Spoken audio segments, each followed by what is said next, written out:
500 and growing. Podcast. Dedicated to the underdog, cause I see you. Working on your craft, getting strong, cause I see you. Ready to set it off and on, cause I see you. Correcting all that is wrong, cause I see you. My name is Azteca 500 Sanchez, and I am your host of the 500 and Growing podcast.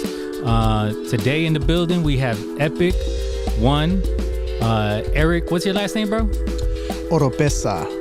Eric Oropeza. Yeah, but if you're Anglo-Saxon, you might say it as Oropeza. Oropeza. Ooh. Yeah, no, but let's it's go with Oropeza. Oropeza. Yeah, let's For go with sure, Oropeza. we gotta go with that. But yeah, man, Eric is, or EPIK is MC. He is a style entrepreneur, or just a style, like he does his styles with Jordans. He's also a DJ that DJs weekly, right? Yes. For and DJs hip hop, and really inspirational. And I'll add a little bit more to it. But yeah, man, like he grew up in the 90s, like I did. Grew up in the golden age of hip hop. You know, became an MC. Is sharing a positive message. We've also met each other in the program of AA, and we have really loved hip hop. So everybody, please give a big round of applause for Eric, also known as EPIK ONE. Thank you. Thank you very much. How you doing, first of all? I'm good, man. You know, just working on some beats. Been getting into beats, so I've been back at making beats and doing videos as well. Working on a new video, and yeah, man, like your videos are interesting. They're like there was one in Mars. Oh yeah, Strangers in Space. Yeah, that was pretty featuring dope, Akbar. bro. I was like, yo, this dude was. You had to have been in a green room doing the whole thing, right? Half was green room, half was on location. All right, word. So let's get into it.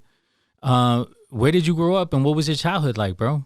Well, I'm Chicago native, 100%, not suburbs, not anywhere else, but I grew up originally in Ukraine Village, and then around the 90s, early 90s, it started getting gentrified over there, so went up to, moved up by the Brickyard area.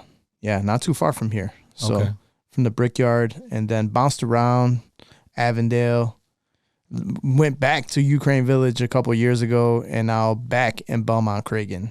So you're a North Side head? Pretty much, you could say, yeah, North Side, yeah. What was it like when you were growing up? What was it like? Growing up in Ukraine Village, it was very challenging at the time. Like now, well, when I was living there, it was voted as one of America's nicest neighborhoods. But it was different. It was very segregated. You had Italians on one side, you had Hispanics on the other side, you had gang wars and crack houses.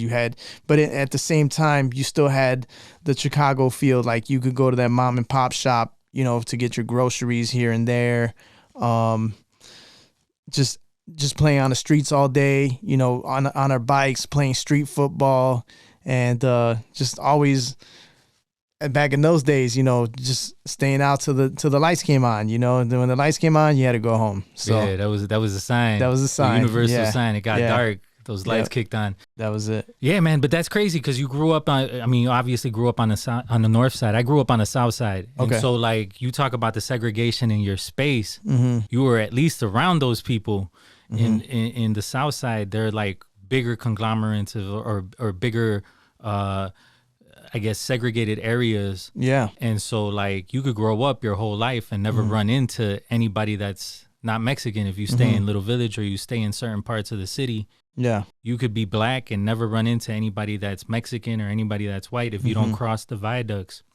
Yeah, so the viaducts, same thing. The viaducts on Hubbard. I grew up by Western and Chicago Avenue, or Chicago and Western. And over there by Hubbard and Kinsey, you know, once you cross over that was the borderline, you know. Yeah, so definitely I understand. Okay. And you talked about gang wars. Like, what was that like? Like the Italians were going against the Latinos. Yeah, it was C Notes versus Kings, and you could throw in sprinkle some other gangs in there, but that was the main one in my neighborhood. And saw things go down, saw bodies, and when people mention guns in their rap and stuff like that, like, if you grew up around it, I don't feel it's nothing to be glorified. That's why I don't rap about that stuff. So, and I have every right to rap about it, but I just don't, because it's nothing to be glorified. How did you stay out of that? How to stay out of it? Well, just being a local kid, I just hanging out with friends in school, just hanging out with people, playing video games, or just there were, thank God there were some after school programs, actually where my mom worked, Onward House. There was a place called Onward House, and they would have after school programs, little things like that. Yeah.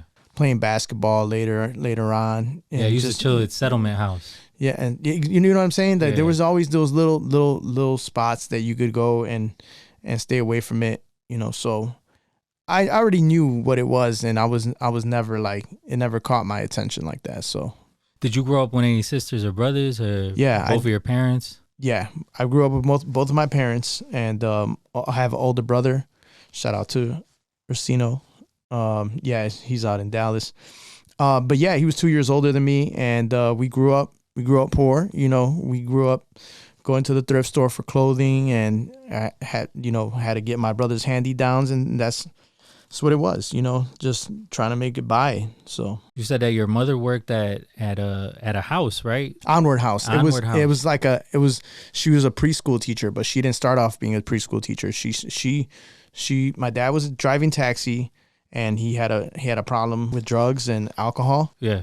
And my mom would be working as well, going to school, doing all that stuff, and trying to maintain at the same time. So yeah, that's how we grew up, pretty much. How was it having a preschool teacher as a mom? She did that when I was already in seventh grades. No, like more like the upper grades of elementary school. Yeah. But at first it wasn't like that. She was washing dishes. She was working a lot of like jobs like that, kitchen jobs, and then still going to school while my dad was just working all night, all day, and then coming back. Yeah, a hustler, man. She was a hustler. Like my mom, got her GED, man, would take me to her GED classes and be like, "Yo, be quiet.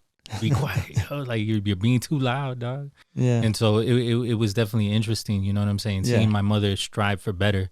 Mm-hmm. Like your mom was striving for better as well, you know what I'm saying? Exactly. Did you see anything growing up that you wanted to change? That I wanted to change, and that's a two-way like question, because like want to change in myself, and what do I want to change in the environment? It could be either or it could be both. You know what I'm saying? Like, well, I'll just generally touch on both subjects. And within myself, what I want to change, if you're talking about, young me, little, I don't know, 5th grade, 6th grade, I wanted to get better grades. I wanted to get, but I was just too busy. My mind, I didn't have the attention span for it. My mind was somewhere else. So I would probably, want to change that fact. If I could go back in time and be like, yo, man, and talk to myself, I'd be like, yo, this is your one shot, pay more attention, focus. Yeah. What would I change in the neighborhood, man?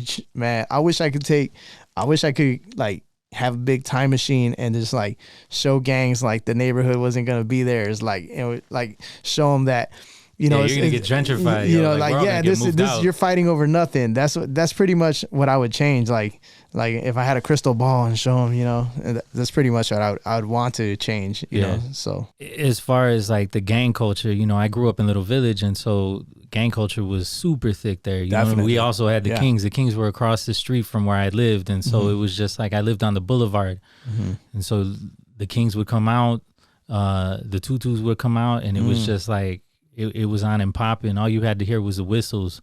Yeah, and you knew you either went inside and you were safe, or you stayed out. You tried to figure out what was going to happen and potentially be part of it. You know what I'm saying? And so one of the things that kept me out of gangs was hip hop. You know what I'm saying? Like Yeah. hip hop made me cool.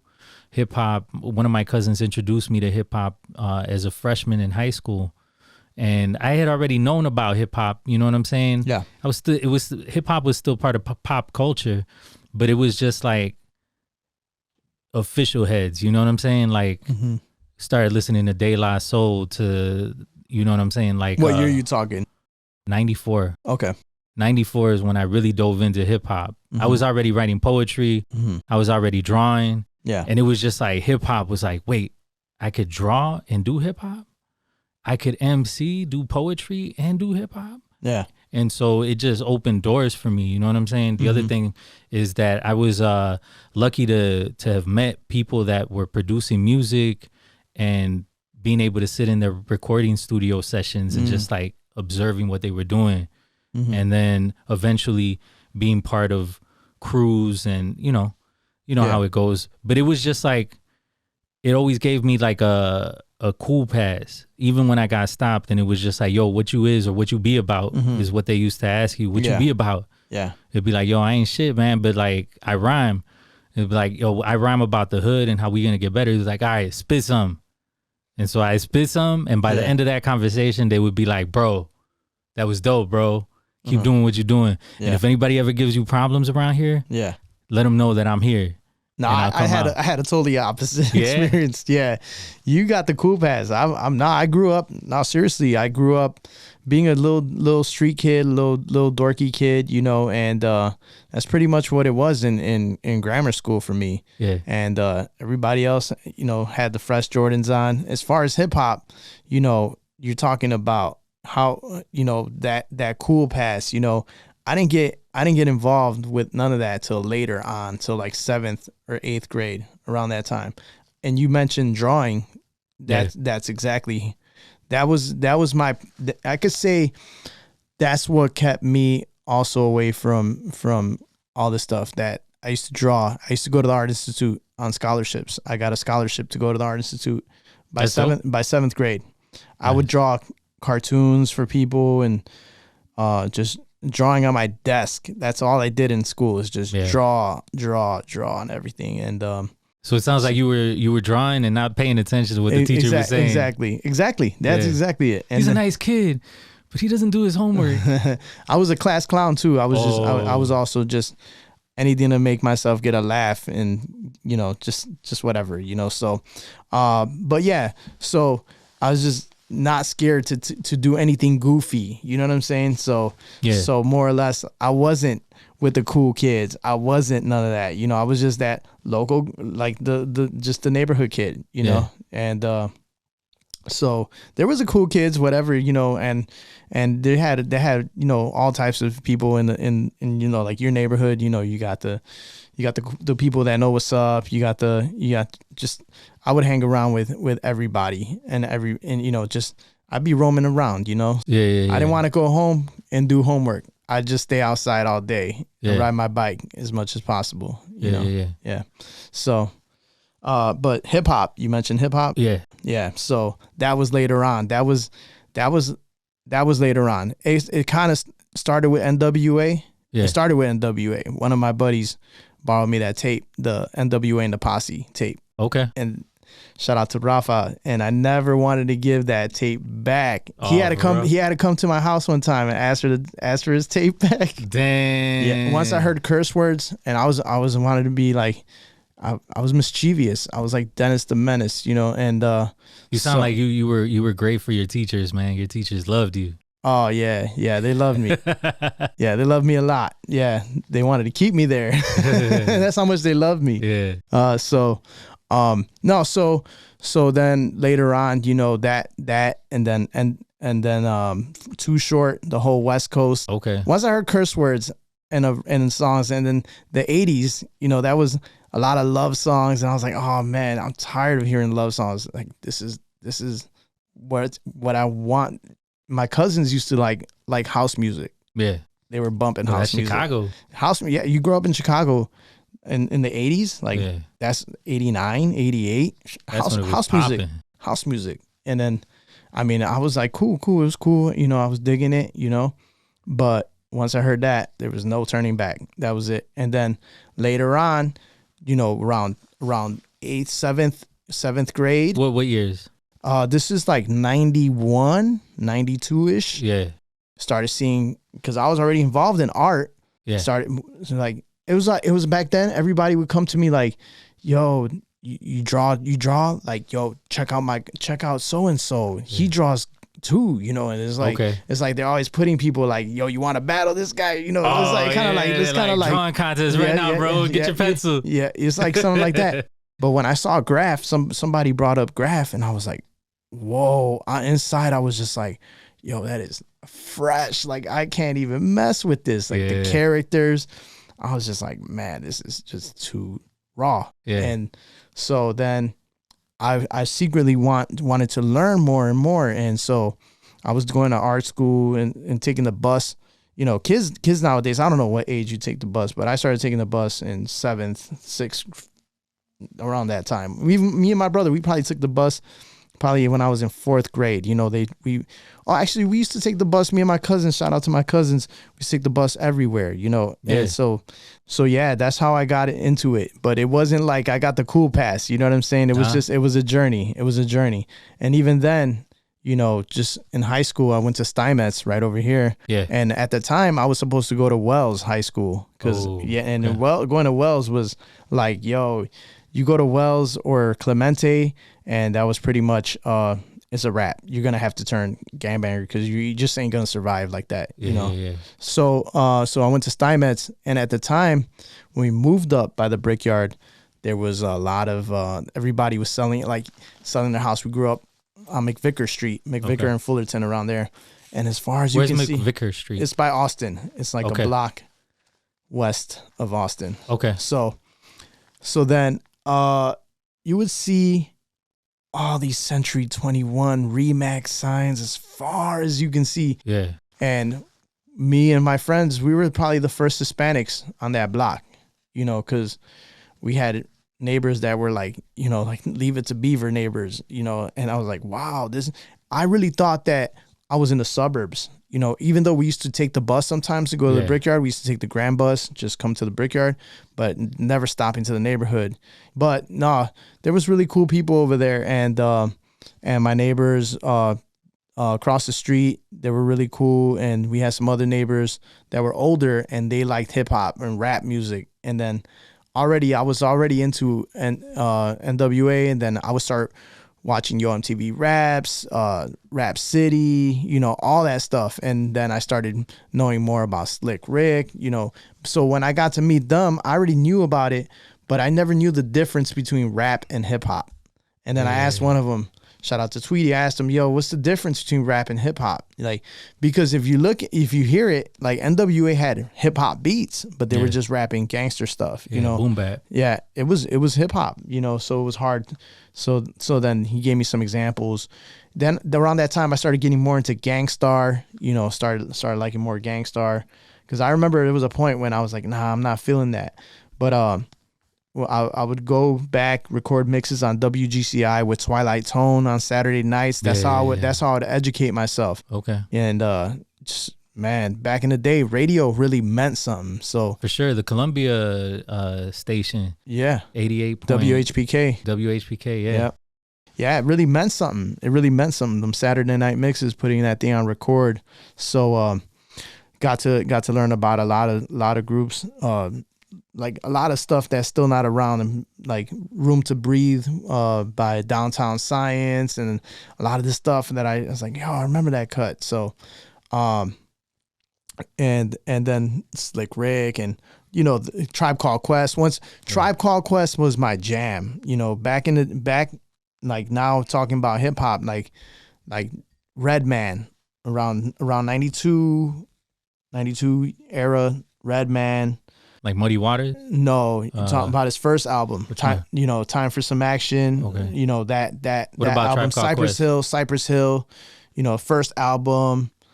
Of course, I won't even front. Like, I was a kid, so crisscross, you know, wearing your clothes backwards, doing that's already now that's when I'm in Brickyard area, and then coming back with, yo, these guys are up on, you know, Gerbos, you know what I'm saying, Yeah. on Jenkos and Carl Kanai, cross colors, you know, all that stuff, Yeah. and then bringing back that stuff because we were the first ones to get it over there. We, you know, and then bringing it back to the old neighborhood because I was still taking the bus back to 8th grade to Mitchell School and then going up there, and you know, that's when I started getting more in my fashion sense, you know. But I remember begging my mom for some Jordans back in '89, Yeah. and bro, like. I remember when the threes came out, man. I was like, oh, those things look so fresh, and I could never get a pair. Yeah. But when the fours came out, seeing the black cement fours, I was just like, oh man, I have to get this shoe. And my mom, actually, I'm writing a song about like a biography song. I'll tell you more about it, you know, if we have time. But I started talking to my mom about it, and she was like, she explained to me like, you know, we grew up around Italians and it was tough because we were poor. And at the time, she was trying to save up money to buy a house. Yeah. And that's why we bought a house at around the Brickyard area. Yeah. But that was the time. She's like, you know, I didn't want to touch that money, but you know, I could tell how bad you wanted them shoes, you know. Yeah. And that's what it was, man. She pulled what she could to actually make it happen. To get the I wanted the black cement fours. They just dropped the reimagines, and I wanted the OG pairs back in the day. But by the time we went, they're already sold out. Yeah. So I ended up getting the military fours, and that was my first pair of Jordans around that time. Okay. And they're gonna re-release them actually this year with the Nike Air on the back. So Yeah. it's gonna be dope. Yeah. And speaking of your mom, Yeah. or your family, how did they react to you getting into hip hop? They were on some different stuff. Well, yeah. As far as music goes, oh man, they knew I loved it. They knew I really liked it because I remember like singing "You Down with OPP" and all this other stuff, you know.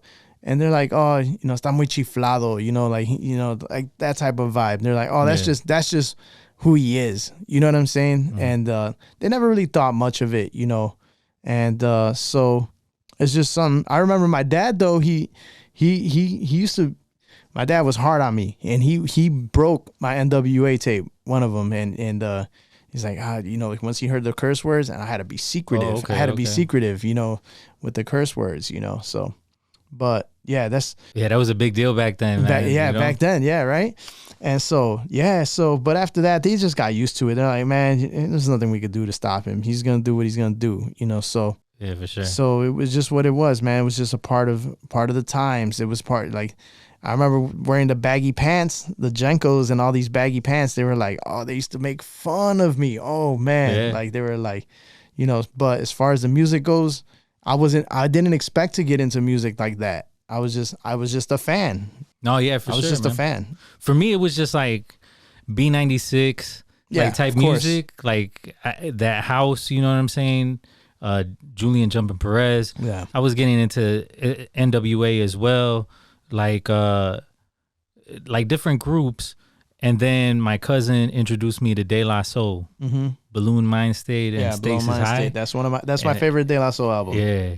And I was just like, Yeah. yo, it blew my mind, kind of Yes. like the tribe and what you were describing, right? Like I was just like, yo, there's music like this. Yeah, they had at the time Discmen started coming out. You know, the portable CD players. Yeah. I had one CD in there that was all day, low end theory. That was it. That never left. That never left my. At that time, That's a classic, dude. That's like at that time, you know, that already, you know, moved up because NWA and all that, you know, it started phasing out. You know what I'm saying? So yeah, for me too. It was just like it was promoting like what we were talking about, right? Like things that I didn't really want to associate with. And then the other thing is that I believe that music is subliminal. oh yeah, I could tell it's just that. like, yo, it wasn't putting me in the right frame of mind. I was just like, yo, I need to, like when I heard Stakes is High, I was just like, yo, this is like, I kept on that was my first CD. My first tape was probably Illmatic, and then my first CD was Stakes is High, and I still have it. It's up there, right there. At that time, I was already into DJing. I was already buying stuff on vinyl. Yeah. How did you get your equipment? Okay, so move on from graffiti, right? Oh yeah, what, real quick, what was your graffiti experience like? Oh yeah, I had a lot of names that I was writing. Yeah, away. There's a bunch of them, but finally, I always wanted to write epic because there was Eric, you know, and the R to the P and the C to a K and the one, you know, but there was another epic in K for P crew. Actually, we were friends. I got introduced to him, and so later on, I was just like, you know what, man, I'm just gonna take the name, and I don't think he was even writing anymore, and I just took the name and I just ran with it, and I was a toy. I remember like in high school. That's my high school introduction freshman year was graffiti. That was graffiti. That was learning how to running into writers. I remember people telling me, "Yo, I've been writing for 4 years," and I'd be like, "What? 4 years? That seemed like an eternity." I'm like, "Man, I can't wait to see what I'm gonna be like in 4 years. You know, what style I'm gonna have." And but yeah, just we didn't have trains over there. Like we would be just hitting up the bus stops all the time, hitting up the trains, doing sides on the trains. I mean, on the buses, and then or just doing street smackers everywhere. You know, going to Chill Walls, the Addison Walls, and just. Who were the graffiti writers that were around that were like really blowing stuff up on productions and stuff around the walls? Back in the days, man. Shout out to Civil and CMW crew, man. Man, they were everywhere. Chicago Most Wanted. Yeah, CMW crew was up everywhere. K for P crew. There was Mom crew. Mom crew was getting busy back then too. And this is like the Northwest side. I think this is the side that doesn't get talked about for hip hop. Like, you know, but we had it, you know, we were rocking, you know. And so then sophomore year becomes the breakdancing year. I failed first grade. I had to go to summer school. So in summer school in Steinmetz, I got to meet this one dude, Mookie from another school, and he used to break dance. And I was like, "Yo, man, show me how to get down." And then that summer school, that's when I first started smoking weed too, because everybody would offer me weed to smoke weed, and then finally I was just like, you know what, I'm bored. I don't care. Let's just go. Yeah. And but I started learning how to break dance, and then around that time, you know, I was whack, but still. You know, as I just when I just saw somebody do it, I'm like, man, and you could teach me. You could actually teach me. And then sophomore year started, and then we all knew this dope b-boy. His name was Dave, but we started calling him Super Dave. And but me and my buddy Jesse, we grew up on the same block on McVicker. And this guy was super athletic. He's like Spider-Man. I still call him Spider-Man. He's super athletic. And then me and him and some other guys, Race, and a graffiti writer named Race, big up to Race. And we all started learning how to get down with we would watch, you know, how would you learn how to break dance was watching Beat Street and rewinding the scene of the breakdancing battle. Yeah. And just and shout out to Bang too, DSI crew. Man, it's just so it was just that we'd be in my basement learning with the cardboard, just having fun, man, just having fun. Yeah. And then, but once we asked Dave to teach us and some other people that really knew how to break dance, and we started clicking up with them, and then it became breakdancing. But I would be making myself, I'd be buying tapes all the time. I'd be saving up my lunch money and buying a lot of tapes. And then like tapes as far as like mixtapes, or are you talking about like tapes, B-boy tapes? No, rap tapes. You know, like I had the biggest collection, man. I'd make myself little pause mixtapes. Like I'd stop the tape at a certain time with another tape deck, and like, oh, when he says this, stop it, and then come in with a new song, you know. And I'd make myself these little tapes to breakdance. I was like, oh man, I'm gonna hit him off with these fresh mixes, you know. Yeah.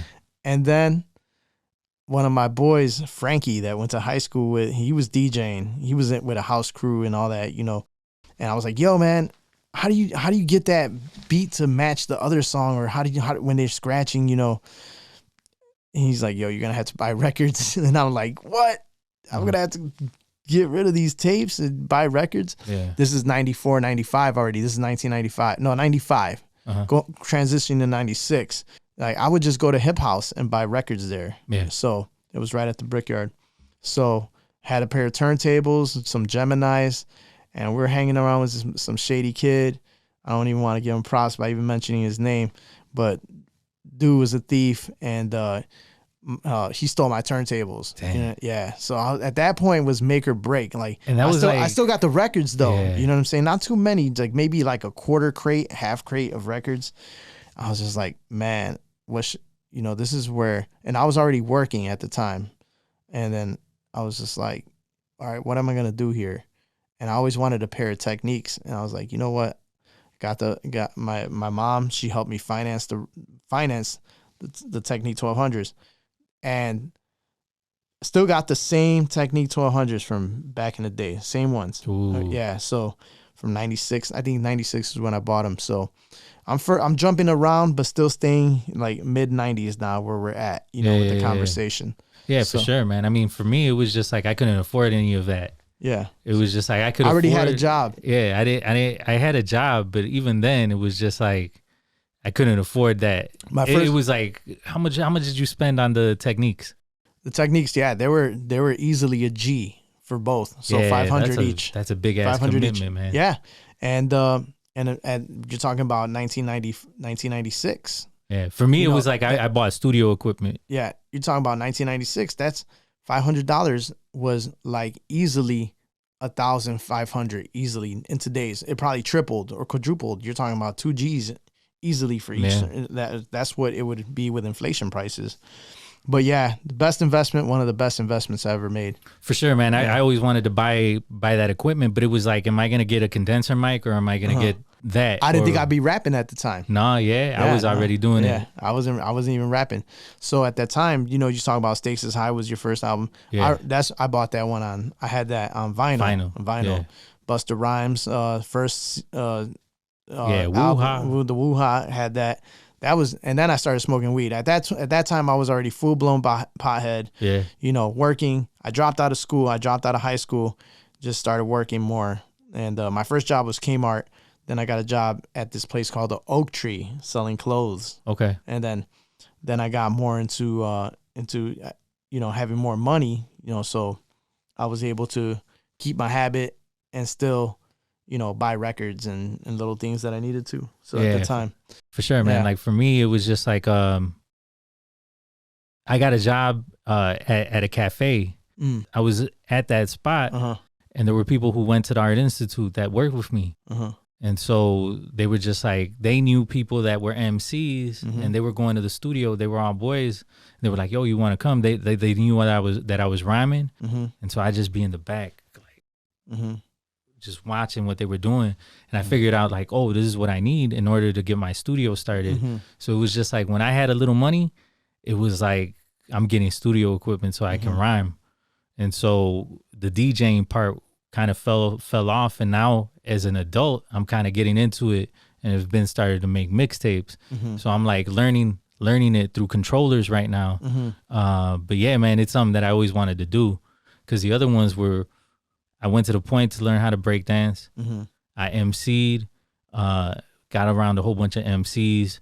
I was graph writing too. Was around Little Village, DC5. What year are you talking? We're talking about like 90, 94. Yeah, this is when I'm in the scene as learning how to break dance, going to parties, going to events. Yeah. How did you get into battle rap, bro? Because it's like you were heavy into that, or you still are. Nah, I haven't been into that scene in a minute. But to break it down back then, so then I started, all of a sudden it was like learning how to say one rap line, and then all of a sudden hanging out with my other friends, Mute and 3C and so many other guys. 3CPO? No. Oh, okay. No, 3C DCI, rest in peace. All right. And so many others, and we would just be hanging out, getting high, and then freestyling, and it just happened. It's just like boom, like all of a sudden it clicked on me, and I looked up to MC Juice. Oh, for sure. MC Juice and Rhymefest. That was it. That was it. And I knew there was explosive punchline, and I knew that's how I wanted to come off. I wanted to come off like that. Yeah. And so once I started like learning, and then I just knew I was going to shoot these things out. And it wasn't the best, but still I was just, at that time, everything was so fresh. And I remember, you know, it being like I would go to ciphers and just dismantle ciphers. And then I remember going And being a Latino too, though, you know what Yeah. I'm saying? Because it was just like you were special when you, at least from my side, Okay. right? Like the No. South side, it Yeah. was just like the MCs that were rhyming were mostly black. And so I would go into those circles and everybody be like, damn, this dude's Mexican and he's snapping, yo.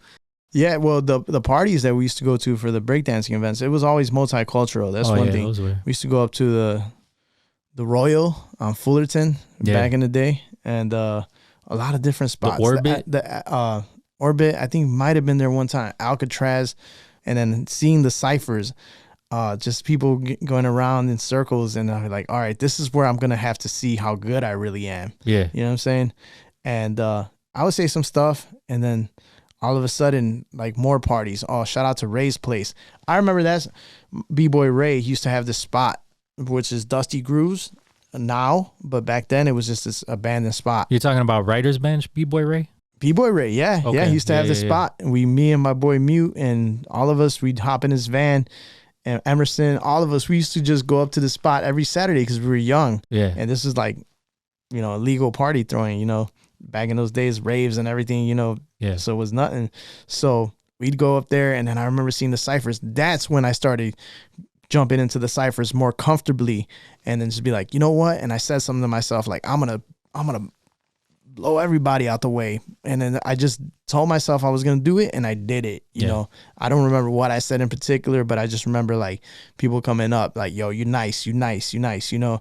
And then I just got comfortable with it, and people, it's like the art thing. Like people would come up to me and be like, yo, you got my guy, you want to battle him? He's good. And then all of a sudden, like people are putting, They be cheerleading for you, bro. They be pushing you out there, like, or go. no, they'd be like that, or yo, I know somebody that's better than you. You know what I'm saying? I know like somebody. telling you? Yeah. Like, okay. or not like that, not necessarily with those words, but that's what they're trying to say. Yeah. I'm like, yeah, bring them. That battle culture, bro. Yeah, it's like, bring them. Go ahead, you know, bring them. And then, it was people that were really nice, man. But when I started really, and then I had this ego about me that I'm the shit, you know. Well, that's hip hop. Yeah, you and know, then- it kind of installs it. Then I started going to Sub T's to freestyle. This is I started going there when I had a fake ID, and so What year? So this is Was that when Rex was running it? yeah, when Rex was running it. Yep. Okay. And so this is and I started freestyling in there, and then it's more pressure, you know, and I was like, man, I know I'm better than this. Yeah. So I had to come back again and again and again and again. I knew I was nice with it, but it just wasn't translating well. So I just had to get comfortable and comfortable and comfortable. The more comfortable I went, I think that's where I really polished up my freestyling skills, is at Sub T's, you know. So, but the battle rapping all the time, out in front of Sub T's, everywhere you'd go, everywhere I'd go, you know, just you know, not necessarily like battling people, but just like, yo, I'm gonna show you what's up. You know what I'm saying? Yeah. And then the battles that you see that I pump up on YouTube, Yeah. those are pre-written battles. Okay. You know, back in the days, if you pre-written No, anything, yeah, that's you were like gonna off the get top. you were gonna get booed. Yeah, it was like off the we knew top. it. We knew it was pre-written, Yeah. and we shunned that. And now in this day and Yeah. age, they actually encourage it and over acapellas. You know, I knew I could do it because I got into all that, you know, WRC, watching the World Rap Champions and all that, you know, back in the days. I was like, man, this is dope. And then, you know, acapellas and seeing all that stuff. I knew I could do it, but the fact is, scribble jams. Like I remember, like You went to the Scribble Jams? I wanted to. I wanted to too. I never got there. Seeing people that were nice with it. You know what I'm saying? The Like rhyme sayers. like Doomsday. I remember shout out to him. He was nice with it. Prime, he was nice with it. Yeah. You know, I was just like, man, these guys are good. And then knowing at that time, like yo, it put my ego in check. You know what I'm saying? Yeah. So, but I knew I had more work to do, so I just kept at it, kept freestyling, I wouldn't write rhymes at those times. I would just, all I was focused on was freestyling. I wanted to be the best freestyle rapper. Yeah. Still wanted to be like Juice. You know? Yeah, for sure. I mean, Yeah. he's like a legend, right? Like people were like, yo, you're writing your stuff. And Yeah, you just go off the top. That's exactly it. You wanted to be to the point that you sound written. Yeah. You know what I'm saying? You're so nice with it that you sound written. Well, what techniques do you have to like get to that place? Right. You know, back in the days, I was just freestyling. Yeah. But also write, record, get comfortable with your voice, work on your projection, you know, start projecting your voice, getting comfortable with your voice, find where you fit like an actor. Like every voice has an acting role. Like I could play this character. I could play a Nas. Or I could play a Q-Tip. I could play this. But I can't play no DMX. You know what I'm saying? I know how, as far as my vocal range goes. Yeah. As far as the writing. Yeah. As far as the writing, you so get comfortable writing. The way I write rhymes now is a puzzle. Like I could freestyle write. You know, I could do that. Sometimes I even go to the booth and I record like line for line, freestyle. Oh, there's been times, shout out to Nick C, as I did recently, I'll just go and freestyle chunks and I'll be like, that part's good, cut this off, paste that with that. You know, I could also do that and you wouldn't even know that it's freestyled because it's so polished. Especially with engineering now, like it's so polished. You could just slice everything up. Exactly, you wouldn't know. And but how to get good at it again, I would say there's different techniques. If you're talking about writing, there's different techniques. Like I write in puzzle format. Like I already know what I'm gonna do. Have a vision of what you're trying to accomplish. You know, like I said, I modeled myself after Juice. You know, am I like Juice? No, Juice is Juice. Yeah. You know, but I knew what I was striving for. So always look at something to strive for, you know, like a role model or someone that you like, I like this style. I'm going to try to get something like this, you know, know what you're shooting for. Yeah. You know. And what about going off the top of the head? What are your strategies? Off the top of the head, at first, when I was freestyle rapping, it's all about, okay, I'm gonna teach something to your listeners. Okay. Yeah. There is I call it, and it was crazy because you're a boxer and I'm looking at this. Oh, I forgot to move that, but yeah. But I've been knowing that you're, Okay. So I call it the middle of the ring analogy. Okay. So if I'm in the middle of the ring and I'm controlling the fight and the pace, then I can't trap. It's hard for you to trap me into the corners. Yeah. You see what I'm saying?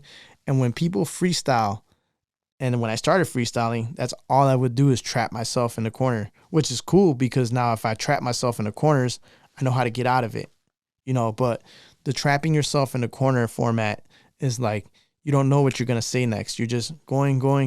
You don't have a plan with it. Yeah. So you're going to trap yourself out. You're going to trap yourself in corners and you're going to try to find a way to get out of it. And then once you're in the middle of the ring, you're going to keep trapping yourself. So in order to stay ahead, at least it's a process that I do, and I know many people do it now, but I had to retrain myself to freestyle. I actually had to retrain myself I was a right-handed DJ, and then to scratch, I had to train myself with my left hand how to scratch. Now I scratch better with my left than I do with my right. Yeah. So it was the same thing with freestyling. I had to train myself. I was like, I'm tired of being trapped into these spots. Like, so I knew that I wanted to go somewhere. Like, let's say I'm going to rap about iPad. I'm looking at an iPad, you know. So I know that I'm going to say iPad. So I'm like, yo, if you say you're nice with it, well, it's my bad. I'll get you open with a keyboard. You would have swore I had an iPad, you know. So I'm already so the word reversal. Like reverse osmosis with freestyling. Yeah. So I had to learn how to say think about what I'm going to say ahead. I remember telling my boy Mute this back in the day in the car. And then I started putting it into practice, but I would still be trapping myself in. So learning how to think a move ahead. Yeah.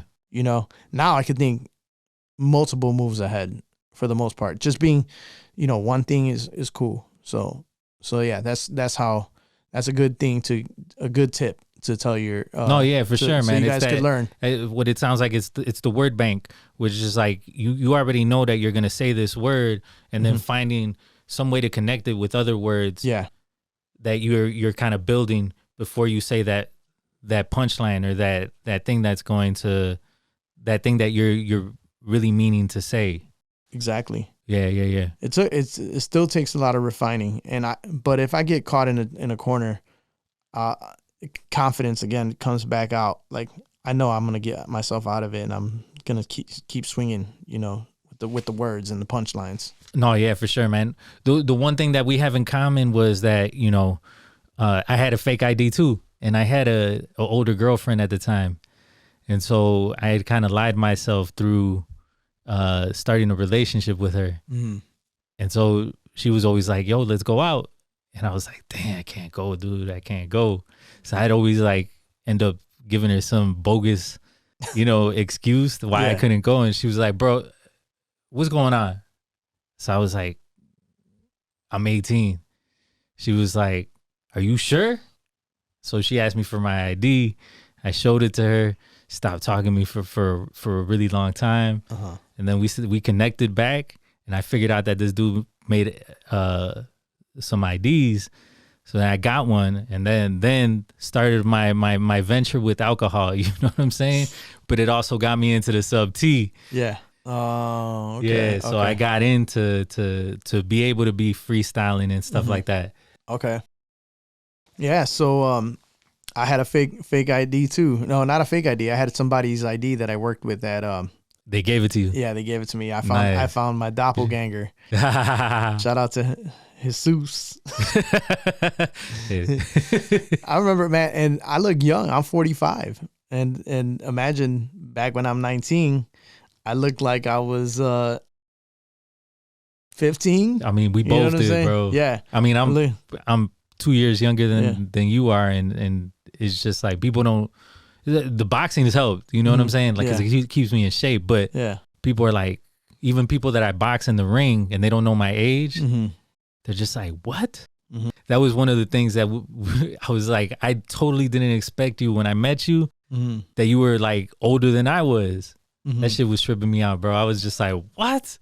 And it's wild because I trip people out when I tell them my age. Now you know how it feels like. Yeah. But let's go back a couple years now to when I was talking about DJing and then going to parties, and then I started freestyling, and then I was getting nice with the freestyles. This is around Puff Daddy era, the jiggy era. Yeah, okay, the shiny suits. Yeah, the shiny suits.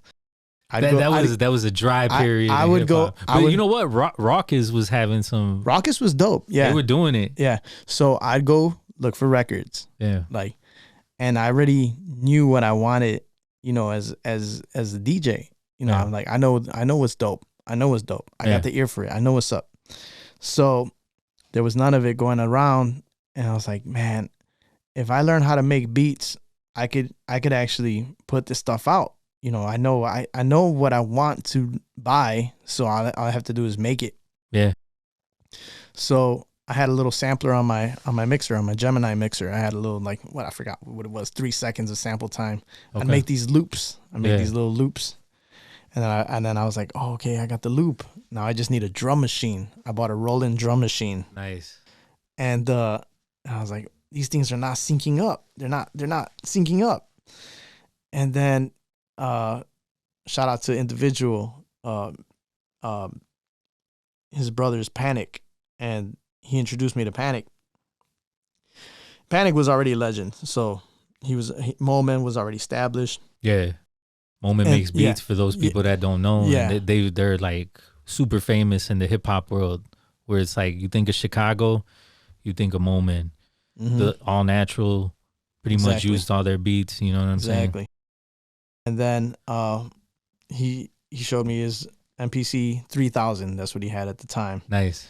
I was like, yo, how come this is not syncing up? He's like, yo, you need this because it syncs everything together. And I was like, oh, man, I got to spend another grip on this, right? Yeah. Oh, man. So 1999 is when I bought my MPC. Okay. I had the 1000. and then I bought it used at Guitar Center, I think. And you needed floppy disks to just for the operating system. The thing came blank, you know. Yeah.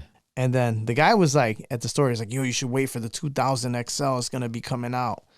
And then sure enough, I was just like, nah, this ain't cool. So I still had my 30-day return period, and I returned it, and then copped the 2000 XL. Yeah. That was the game changer right there. And so started learning how to use it. There was no YouTube videos back then, so I had to read the instruction manual and learn. Bought a 4-track. Shout out to Jesse once again. He bought the 4-track, and then, you know, trying to learn how to do this, you know. Yeah. I started getting okay with it, you know, just started learning how to do the most basic things. I remember getting SCSI zip disks and having the SCSI drives and all that. That was, you'd have most 250, you know, megabytes to save something. Yeah. And that was a lot at the time. Yeah. To get the expansion for it. And so, yeah, man, just learning how to do that. Then I was like, oh, I'm nice with it. That's when my freestyle skills were coming up. And I was like, oh, I'm so nice with it. I don't even have to write rhymes. I'll just freestyle the whole thing. Yeah. Wrong. I'd be staring. I was like, it didn't come out that way. Yeah. You know, so that I had to learn how to write rhymes. You know what I'm saying? Because writing rhymes wasn't in my forte. Okay. Yeah. Because you were free. Yeah. 99. Yo, then I started hanging out with Foremost, Results, some other guys, Dave, ABU, and some other guys, and just like having writing sessions, and then going by myself and having writing sessions. And I just remember that I would apply that formula to the reverse punchline, you know, format. Yeah. Then it's just rhymes became into a puzzle. In writing a puzzle, it was more of a puzzle thing than anything. So I formulated that style, and it took years. But I actually learned it. And then let's say you know how to write a dope rhyme, projecting and learning how to be comfortable. Even the way I'm talking right now, just being comfortable with your voice. For sure, man. Because you could just be like, it's not gonna come off. You can have the hottest line. You don't deliver it right, it ain't gonna have no impact. Yeah. And still, I think that there's other artists like that are naturally, they have a great voice. They have great voices. They just know how to rap. Like rapping is like a singer. Like they just were born with that ability. You know, not me. I'll be honest. Everything that you hear me do is all the hard work that I put in studio time again, record, and just to get comfortable where I'm at with it. Yeah. So. Man, and shout out to Panic, man, because it's the second time that he's been mentioned on the podcast. Word. Navarro. Do you know who Navarro is? Yeah, Scheme. Yeah, so Scheme was one of the previous guests, and he mentioned him as well as far as being a mentor. So, like, shout out to him and all the work that he did with young people to get them where they are now. You know, he's left a legacy, and I just want to recognize that. Yeah, most definitely. And he was older than us, so he was already established. And just the fact that I remember talking to him, it was just like talking to DJ Premier. Like I was like, oh my God, you know, it was like somebody I looked up to, and he was really humble, cool, relaxed. And just the more I'd see him at parties, the more, you know, just got comfortable. You know, like, how do you do this? How do you do that? You know, little questions here and there, and he was cool about it. If you could speak to yourself as a child, like what would you say to little EPIK or little Eric? Oh man, I got a son now. Okay. I got a son now. So you're speaking to him right now. Yeah, I tell him, man, priorities. That's where we're at. He's 19 now. So Ooh. He's 19. Okay. So we're back to priorities, getting your priorities in check. And of course, I would tell myself, you know, I tell him everything I tell him is what I would tell myself. Don't smoke weed, because with me, it's an addictive pattern. My dad smokes weed and he drinks, and to know that it's a bug, you know, like once you got it, you know, like you're gonna be chasing that. And due to my addiction of marijuana and alcohol and even women, you know, those are the things that ran my life for many years. Mm-hmm. And, you know, if I could have invested even like 25% of the money I spent on alcohol and marijuana, like I could have bought a house, like invested. I could have easily probably been sitting comfortably on some property right now. So that, learn about money, learn about how to invest and get your priorities straight. And yeah, the things that they don't teach you in school, is invest and pretty much, addiction. Once you start something, anybody out here that is a little kid, even though marijuana is legal, cigarettes are legal, and you don't know, it's better not to start and get that monkey and have that monkey on your back. Don't even start. For sure, man. If you know that it runs in your family, yeah, you know what I'm saying? Your dad does grandpa, it. Yeah, man. your mom, Exactly. your grandma. Yeah, when my dad first caught me smoking weed, he was like, I was wondering who's stealing my roaches. Cool, let's smoke. And we developed another relationship that wasn't healthy. It was not a healthy relationship. So even though we didn't have a relationship then. Yeah, what was your relationship like with your dad? Oh, man. Oh, well, it's going to get real right now. So my father was very abusive. He had, and it's a pattern of his father was abusive to him. Yeah, learned behavior. Yeah. So it was just like that. I remember being a kid and being like, yo, when I get older, you're going to get your payback, fuck you up. for when you get older. And Yeah. and now as I just see the patterns. I see what it is, but now as an adult, you have choices to make. You can't live on I can't be like, oh, it's because of this.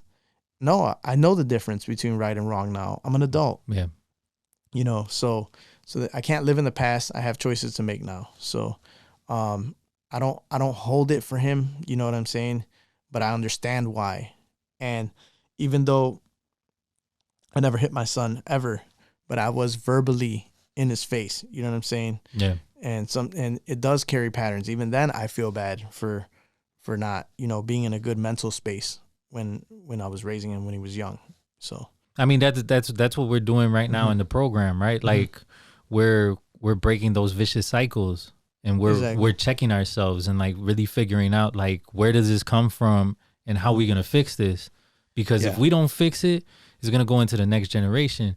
One of the things that definitely I have in my mind is, that moment when my daughters start drinking, and it's just like, if it runs, if it's biological, you know what I'm saying? I'm scared that they're gonna be in a bad situation. You know what I'm saying? Yeah. And it's just like, but then you also have to let them grow.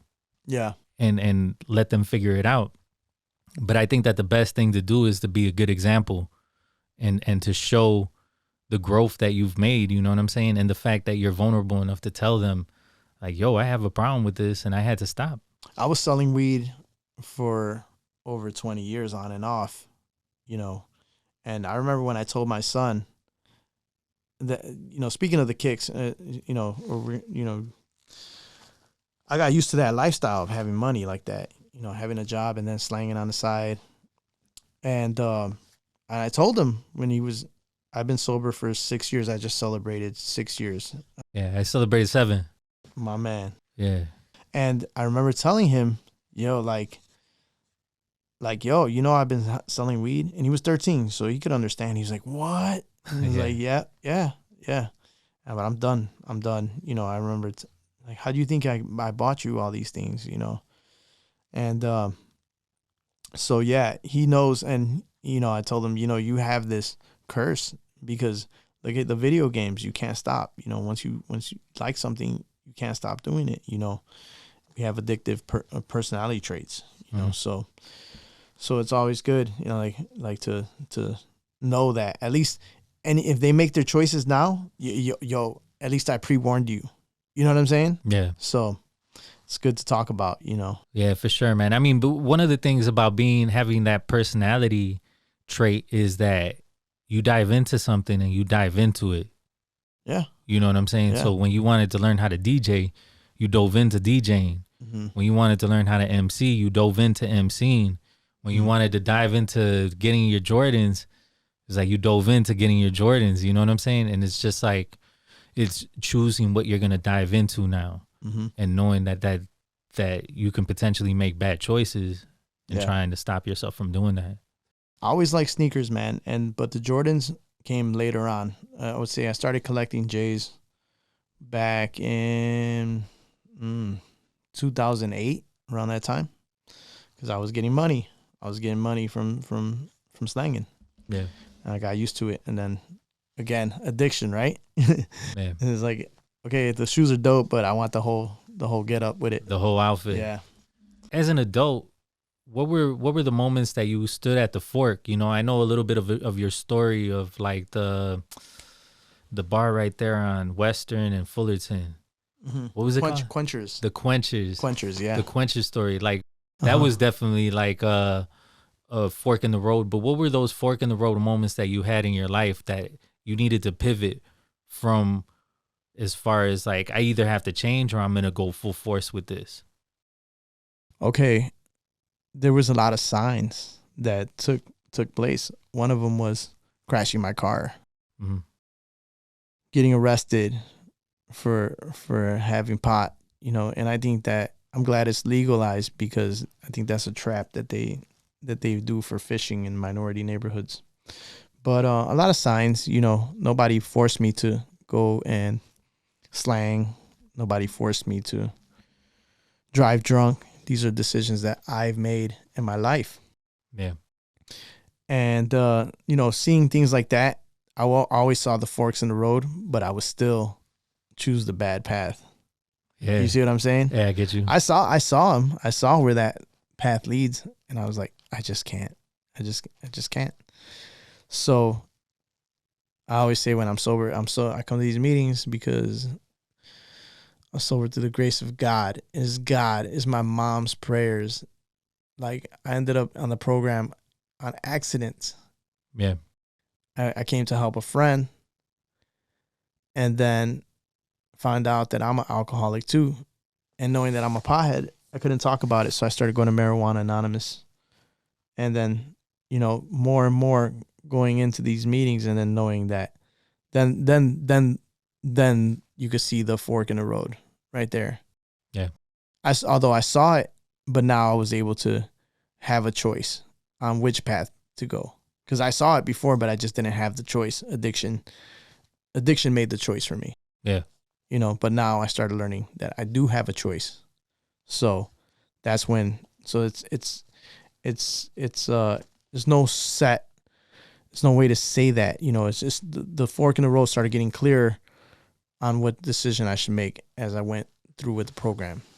All because of God and the people that he put in my life. And you talked about your sponsor. At least I know Yeah. about your sponsor. Like, that's an interesting story. yeah, people told me when they knew that I was on my first one trying to sober up, Yeah. I would tell people, and then they're like, oh, you should talk to so-and-so, Yeah. the bartender, because he's been doing it for a long time. I did, and then I had a relapse, and there was no judgment. He was like, you don't have to explain anything. I know. Yeah. But I still felt ashamed, Yeah. you know. But it was no judgment. He knew that I would go into Quenchers and serve everybody. And then I was able to, when I made the commitment to really sober up the last time, Yeah. all because of God again. And I was able to get out of the business, you know. So he knew what I was doing, and he was like, yo, if you're out there, you know, selling, I can't be your sponsor. And I was able to tell him honestly that I was done. I mean, even telling your son, Yeah. that's a big step. It was big. Yeah. Like, this was like a decision that you were making where it was like, yeah. you weren't trying to hide it anymore. You were just like, yo, this is it. Yeah, this is it. It wouldn't be right if I didn't tell you what was the key factor Yeah. for that. What was the key factor? Okay, so I always wanted to quit because of my health. So Lent came around, and then I started to still feel was sober. It was in March, because February 14th is my anniversary day, And then it was still March, and I was still feeling these pains, organ pains. Yeah. I was like, oh my God, I'm still gonna die. So I just knelt behind. I just knelt to, bowed myself down, and started crying to Jesus. I saw a statue of Jesus. Yeah. And I just said, Lord, heal me, and just heal me, please. And then the way God talks to me is through my consciousness. And then I had this conscious thought that said, I'm not going to heal you if you're out here poisoning my people. And I was like, like, that's right. It's like working for a tobacco company. We all know dispensary, we don't argue the fact that cigarettes kill. Yeah. If you're ingesting smoke and carcinogens into your body, our bodies were made for that. Yeah. So I was just like, okay, deal. I'm gonna give it up. And then April 1st was I had, everything miraculously came off my hands, and that's when I knew I was for sure. There's no turning back. Because previously to that, I was sober, and I was like, you guys are the ones with the problems. Because look at me, I'm breaking up all this amounts of weed, and look at, I'm not touching it. I'm strong. See what I'm saying? I always compare it to having a popcorn factory. You're gonna have a popcorn every now and then. Yeah. It don't matter. Yeah. So. Well, my sponsor famously told me, don't go to the barbershop. You won't get your hair cut. Yeah. You know what I'm saying? So it's just like, it's the same thing. You're around it. If you're around it at the early sobriety, it's potentially really tempting to go back out. The other thing that I'd like to do is, now that we kind of got open with that, is that, like, dispel what the program is. Because, some people may think it's a cult. Some people may, like, they don't really understand what it is. What is it to you? What is it to me? It is reprogramming. It's like boot camp for my brain and my thinking. And I always say that if there's a pill that made you stop drinking, right, or whatever vice, it's still not gonna make you a better person, So I always believe that God brought me to the program, and the program brought me stronger to God. So you could think of it however you want. This is what the program is to me. And then everybody has a different story to tell. So if you hear one person, anybody who thinks of AAs like this, because I saw my buddy and he was in it and then he still ended up drinking. That's just one story. You know what I'm saying? Yeah. Everybody has a different testimony, like how they do it. It's like there's many different testimonies and different stories, different styles. Yeah. You just gotta, you go and you stay with an open mind. If you go into a meeting with a mind of, there's nothing here for me, that's what you're gonna find. But if you go in there and say, there's gonna be something I'm gonna hear that is gonna help me out, you're going to find something there to help you out. It's just with the mentality that you go in, and I like there's certain clubs that I don't really, say that I'm a big fan of, their style. There's other ones that I'm a big fan of. There's things that some do that are good. There's some that, like, it's vice versa. You know what I'm saying? But if I know that I'm going to go, ultimately what I'm looking for is to remind myself and say, Eric, you're an alcoholic and a pothead. And by me reminding myself, I'm getting that reminder. And that's gonna, and something about, being with a group of people, and when they say something like, I hear a newcomer, after time, I forget. Oh yeah, I remember. I hear the stories of pain. I hear the stories of shame. Yeah, exactly. And then I'll be like, oh yeah, that's why. It's a reminder game. But the steps, the way they're set up, if we all got a checkout date, so it's a program of action too. So it's good to know that you can do these things. You have a guideline to like shed yourself from the wreckage of our past, right?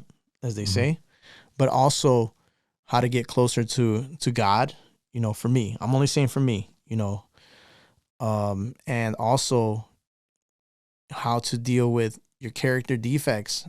And even then, my mind still wants pleasure in other things. So dealing with, learning how to deal with cross addiction and character defects, how to deal with anger, all these things, it's going to make you put in the work.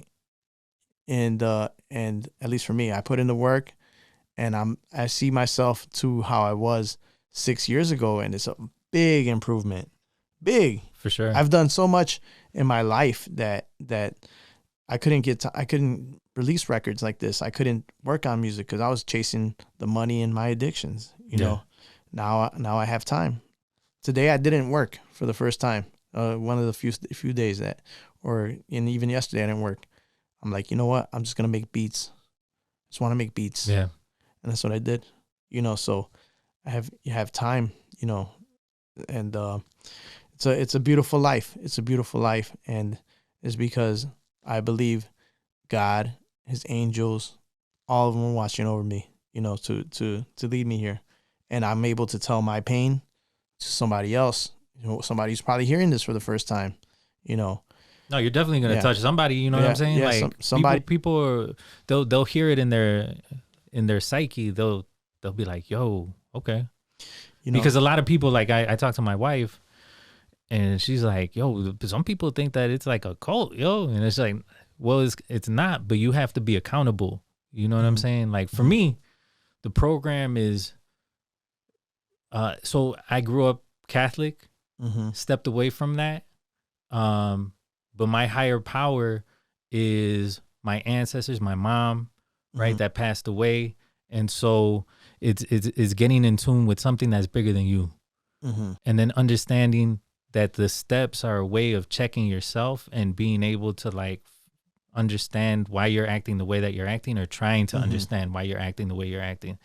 So, even to the point where it's just like apologizing after you do something that has nothing to do with alcohol, but it's part of the steps, right? Like recognizing your role in what happened is accountability all over in your life in general. Yeah.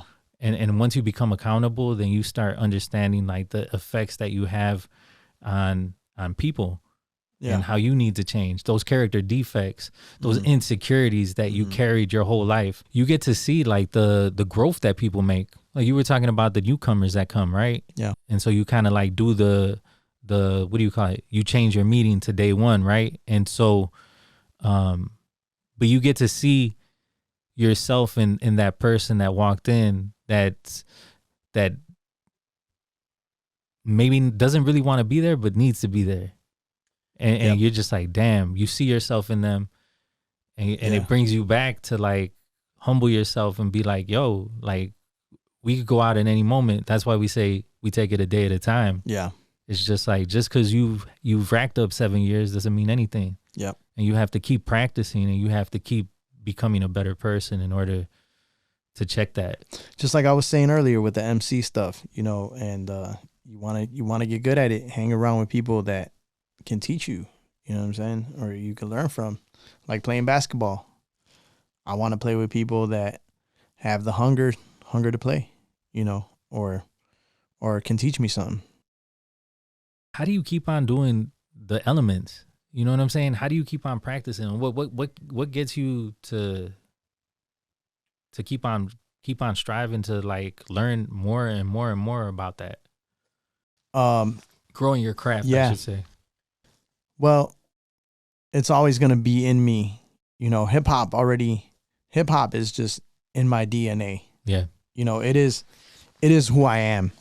My son's like, having a hat, that's you. Like you without a hat is just like unreal, it's something like that. It's just, how many hats do you have? I have as many as probably shoes? As many as shoes. Yeah. About $150, something like that. Yeah. So it's just what it is. Like I could see myself like being in like a retirement home and still having my beat machine there and still writing rhymes and still doing what I want to do, drawing, even still getting down with some letters and characters and whatever it is. Yeah. Actually, it's the whole everything that I've done in hip hop, you know, for myself is because graffiti art, like I learned how to, somebody taught me and then I've learned how to do it. And then breakdancing, you know, I learned it, you know, I'm not, by far I wasn't the best at all too at that. Yeah. So, but I got to learn how to do it at least. And then the rapping, the freestyling, and the writing rhymes. And now the producing. I didn't want somebody to do it for me. You know, I have a vision in mind and I learned how to do it. So now I'm at making videos. I do my own video editing. Okay. And I had to teach myself, or not necessarily teach myself, but I've got little pointers along the way on sound engineering. Mm-hmm. So I had to learn how to do that. Again, everything is to be self-sufficient. Mm-hmm. You know what I'm saying? Like teach a man how to fish. You know, I know how to fish as far as hip hop goes. And guess what? I'm going to be a hip hop fisherman. You know, I know how to do this. Yeah. And this is how this is the way I chose, or it's implanted in me now. This is just how I do it. Yeah. You know, even the way I dress, you know, do I see myself dressing how people dress nowadays? No, you know, I don't know how long I'm going to do it, but I know that I'm going to always express myself. You know what I'm saying? Yeah. It's a form of expression, and it's can I stop being this way? I don't think so. It's just who I am. It's just how I'm going to express myself. Yeah. So it's all part of expression. It's all part of me. Just it's me. It's how I express myself. Yeah. Yeah. Yeah. You've integrated it into your being. Yeah. You know what I'm saying? Like how you think is hip hop. I mean, hip hop for me was beautiful, man, because it got like the South Side is completely different. Mm-hmm. And so, like I told you, everybody's in their own little island. Mm-hmm. And so one of the things that it got me out of that island to be able to witness other communities, to go to the North Side and see Filipinos, Mexicans, and Polish people, and, you know, Irish people all chilling and having a good time and you know, getting down. Mm-hmm. And it was just like, yo, you weren't judged by your skin color as much as you were by your skills. Definitely. So it's like you got on that floor, you know, you got to represent, because you never know what's going to happen. Hey, for real, you just made me think of something that, see, also, like in high school, like, you know, if you didn't look fresh, you got made fun of, you know, as well. It's something about carrying baggage too. Like that's something too. But also, like, I remember being in battles and like getting made fun of because you're wearing Adidas, like a sweatpants, and you got Nike shoes, and they made fun. They put put mismatched. and shit. Yeah, like, oh man, that's never gonna happen again. You know what I'm saying? You know what I'm saying? So like, yo, I stay ready. Like, I wish, not that I wish, but you know what I'm saying? If somebody were to battle me today, try to pull that card. It ain't gonna happen. It just ain't gonna happen. You know, I stay dipped head to toe, like I'm ready to do a video premiere every day. You know, so.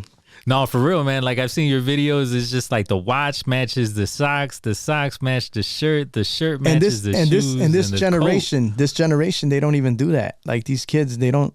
It's a whole different thing. They'll like be wearing red shoes and they'll have like green shirt and like khaki pants and red shoes. You sound like, a little judgmental right no, now. I'm telling you, I'm from the era where from the era where it was you had to be head to toe with it, you know. And no, I feel you, man. I'm like, I'm Adidas head, so it's just like I got Adidas shoes. I got some Pumas, but I can't wear the Adidas track jacket with the Pumas. Yeah, like, you can't do it like that. Exactly. So, you know, being from Chicago, I like a lot of stuff. Like Chicago has its own way, you know, like out in New York or, you know, other places, they might like something better. But being from Chicago and I grew up blessed to have the Jordan era, you know, and Oh, yeah, it's the bro. 6 championships. Nobody could claim Yeah. it like that. Like people like see me with the Bulls hats. I'm like, yeah, I'm still a Bulls fan. I got paid forward. You know, I got to see 6 championships. They could take L's just like they did today to the Celtics. I'm pretty sure they lost that game, but yeah, Celtics are beasts. yeah. So it's cool. We had ours. And Nobody, man, it was like going up against Jordan. Nobody beat him. yeah, When he started getting those championships, when he started racking those championships, yeah. people's dreams were shattered. He was a dream killer.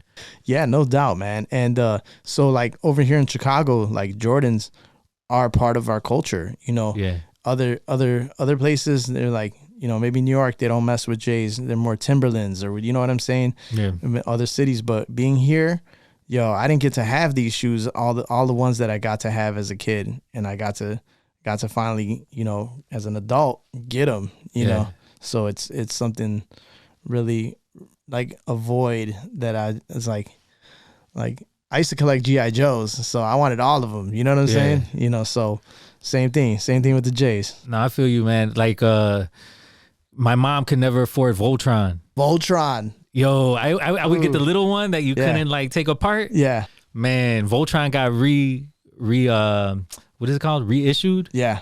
But it was like a newer version of Voltron. Yeah. It wasn't like the old boxy one. Yeah. Man, I spent a grip on that. You know what I'm saying? Yeah. And it was just like, yeah. I came home. Wife was looking at me like I was crazy. It's like, Yeah. what are you doing, bro? Like, come on, man. Why you spending all that money on? I was like, you don't understand. There were little kids that were taking the arms apart and making them lions. I was just like, yo, I couldn't do that. Mm-hmm. So yeah, I feel you on that, man. Yeah. I got the big Voltron downstairs chilling. There you go. If you wanted to give advice to anybody about like pursuing your dreams or pursuing being part of the program or like emceeing or keeping that flame that you got as a young child and like loving hip hop and like continuing growing in that, like what would you say?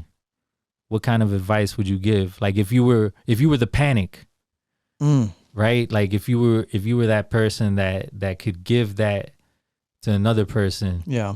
to pursue something, and it doesn't necessarily need to be hip hop either, right? Yeah. Well, how hungry are you? How hungry are you? Because we could all be hungry for a little bit and then it dies out. Stay hungry. Stay wanting to do it. Know why you're doing it. And we, you know, life gets lifey, you know, we all have to pay bills, we all have to work.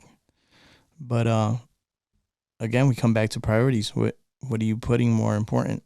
Because making money is easy to do, for me at least. But taking time out to work on yourself is definitely more challenging when you don't have somebody telling you in your face, you know, you're going to be late. We're going to write you up. You know, when you're your own boss, you know, because technically it's easy to work for somebody. But once you get off, you know, once you get off work, let's say you wanted to write rhymes. Let's say you wanted to do that. But we're spending time, you know, on your phone, on other things. So see why you're doing it, you know, and prioritize why you want to do it, you know. Again, if it's in you, it's in you. I can't tell you what not to do, but the more you put into your craft, the more work you're gonna get out of it. What you get what you, and even with the program, you get what you put into it. So, for sure, man. And what are you working on right now? Like, what projects are you working on that you're gonna be releasing, or like, how can people listen to your music, listen to you DJ, right? Like, it's a great question. Okay, right now, I have a lot of music that is unreleased, and my new album that I have coming out with LP, my producer, where IFU crew, it used to be Underpaid, but now it's For Us crew, or we're working on the third album, EPIK 1.3. This one is going to be all exclusive production by LP, and as you can see, even through the pandemic, I've been releasing little singles here and there. Yeah. I don't want to release albums anymore like that. I want to release videos for as many songs as I can. Okay. So the next song I got coming out is called Book of Rhymes. My last release was E to the P, again off the EPIK 1.3 album. So there's that album coming out, God willing, first. I have a lot of songs that I worked on by myself too, as production by myself, and some with Nick C, some with my boy Vaughn as well, the Ear Product, TEP, and have a lot of stuff ready to go. But again, I don't want to release it like that without videos. So I want to do a lot of videos. That's where I'm at right now, doing videos. And so I do have a show coming up April 2nd at Subterranean for my birthday and the release of Book of Rhymes. Hopefully I got the video ready by then, because I want to do a premiere for that. Oh, okay. At the Sub T? Yeah, it's Sub T's, 2011 West North Avenue. Okay. And then you can go to Eventbrite if you're interested. I put it up there. Okay. So after that is done, I got some more music that I'm going to drop and try to put together another EPIK 1.4. EPIK 1.0 was my first album. EPIK 1.2. They have different names, like subtitles. They're like system updates. So EPIK 1.2, the last album, was feature support. So like, apps, features. And then so the last album was all features. So this one is, I still haven't given it a subtitle, but it's EPIK 1.3. Okay. So after that, I want to get into writing, into more conscious, how should I say conscious? More music that's going to help somebody, more personal stuff that I've been writing. I've been writing as of recently.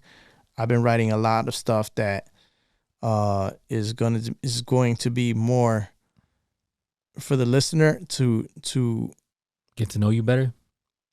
I wouldn't say get to know me better, to help you through my experiences, for you to learn stuff. Yeah, man.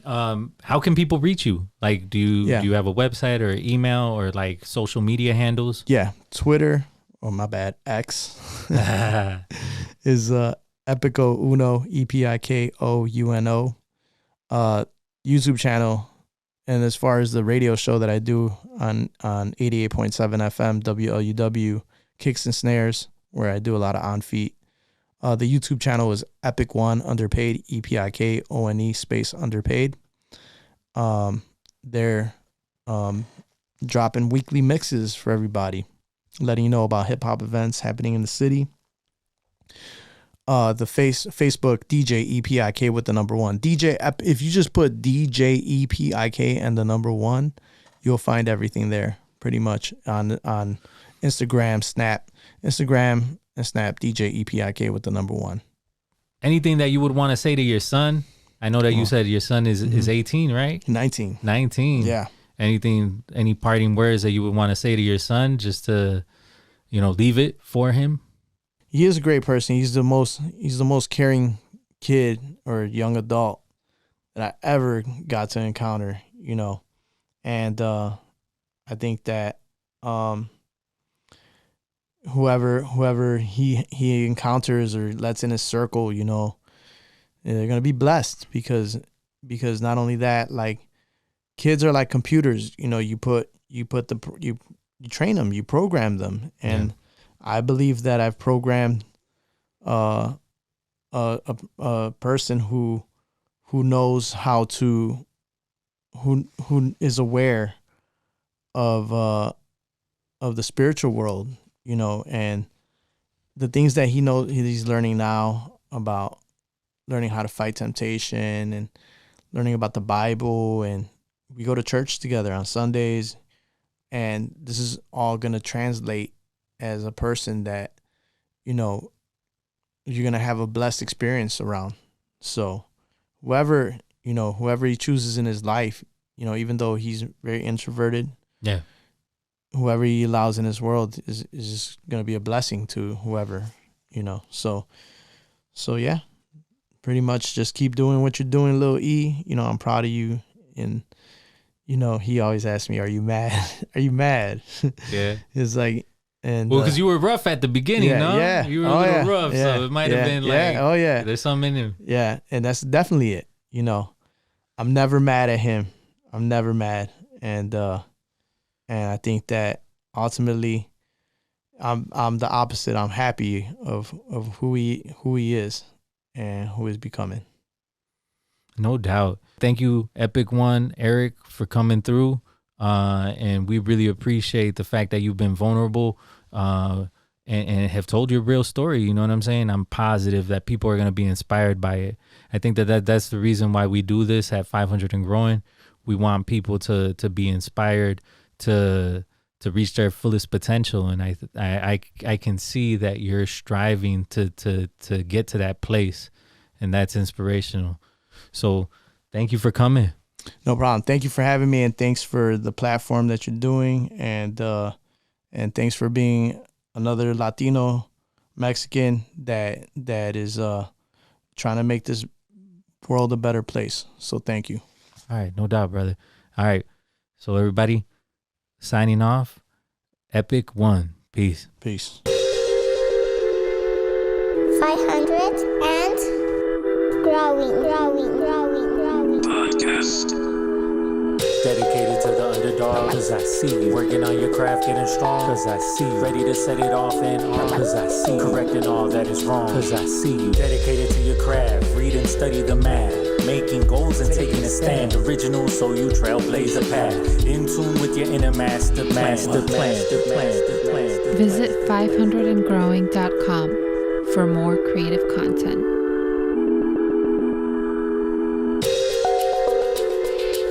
Thank you very much for listening to the 500 and Growing podcast. Remember that we have incredible guests that have already featured in episodes in the past.